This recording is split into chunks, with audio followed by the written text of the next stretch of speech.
여러분 안녕하십니까? 뉴스 더 개벽입니다. 세계 곳곳에서 발생한 개벽 뉴스를 알려드립니다.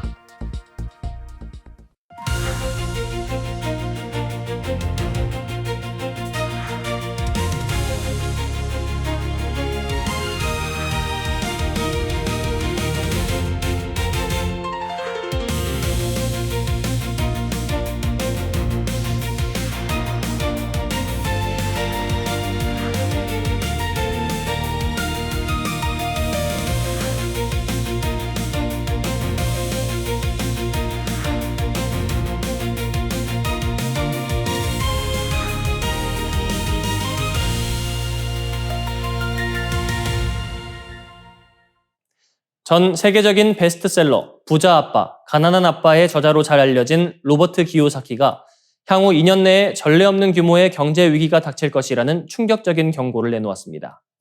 기요사키는 최근 자신의 SNS를 통해 2026년부터 27년 사이 대형 시장 붕괴가 발생할 가능성이 매우 높다고 진단했습니다.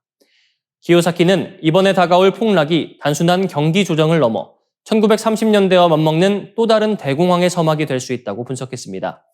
그는 독자들을 향해 당신은 완전히 망할 것인가 아니면 운 좋게 기회를 잡을 것인가라는 날카로운 질문을 던지며 철저한 대비를 촉구했습니다.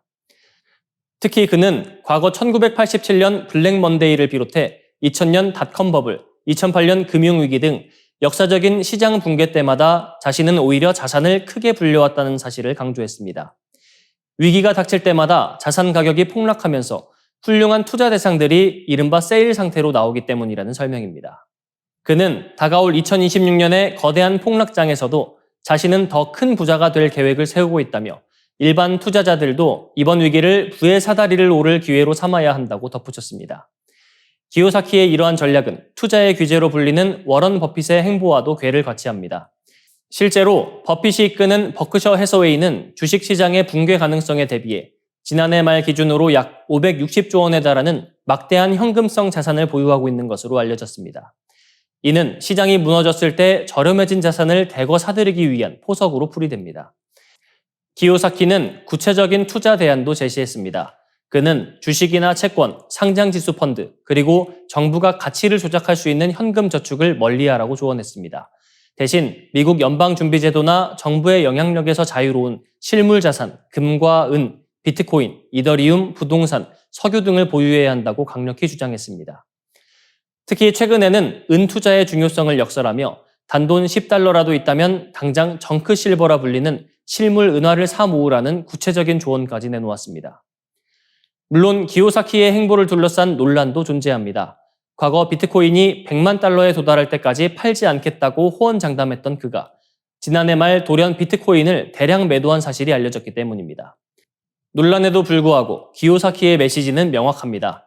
전문가들은 그의 예측이 다소 극단적일 수 있으나 거대한 경제적 폭풍이 다가오고 있는 만큼 자산 배분을 재점검해야 한다는 경고만큼은 귀담아 들을 필요가 있다고 조언하고 있습니다. 유럽 전역의 하늘길이 완전히 봉쇄될지도 모른다는 공포가 전 세계를 엄습하고 있습니다. 국제에너지기구와 외신 보도에 따르면 4월 중순 기준 유럽의 항공유 재고는 고작 6주 분량에 불과한 것으로 나타났습니다.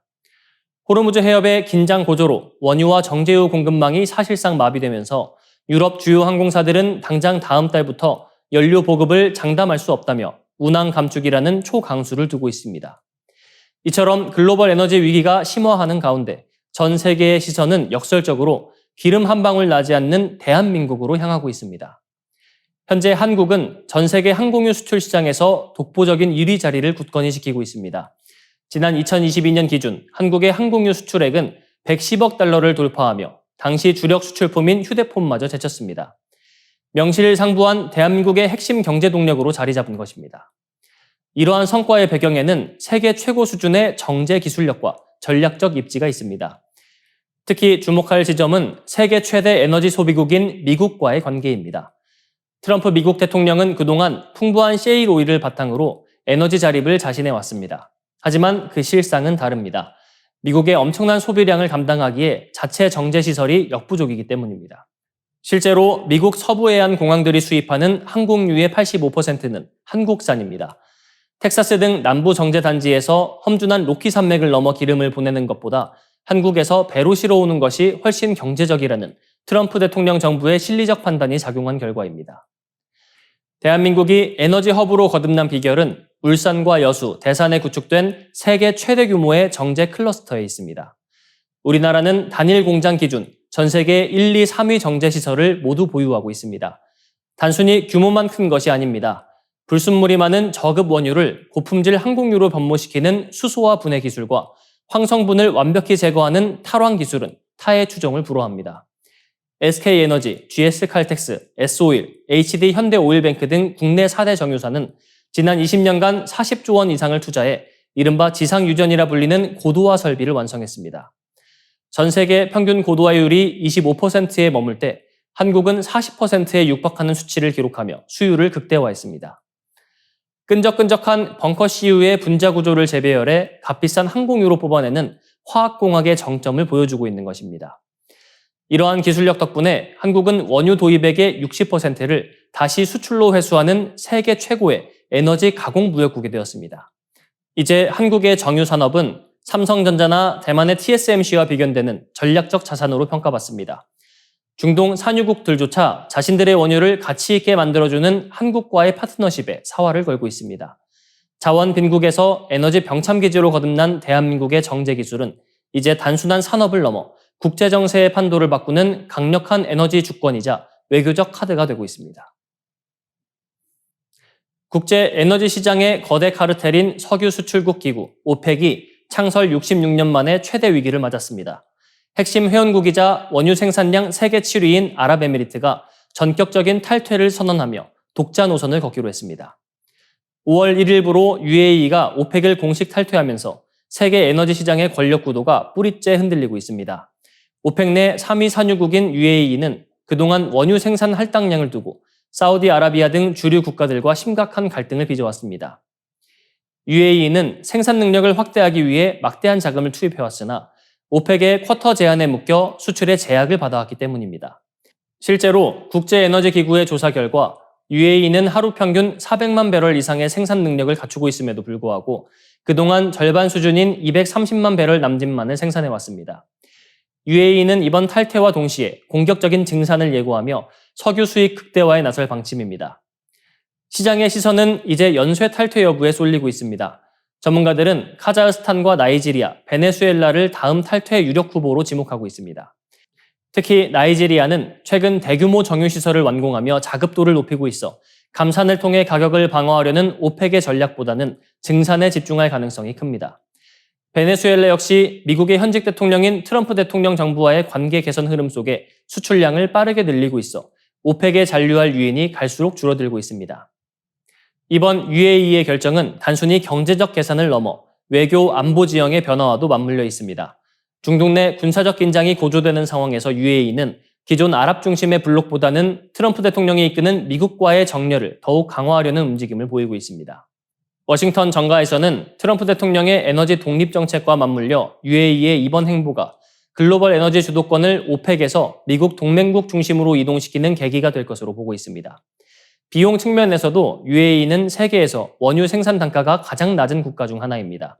따라서 유가가 하락하더라도 충분히 버틸 수 있는 체력을 갖추고 있습니다.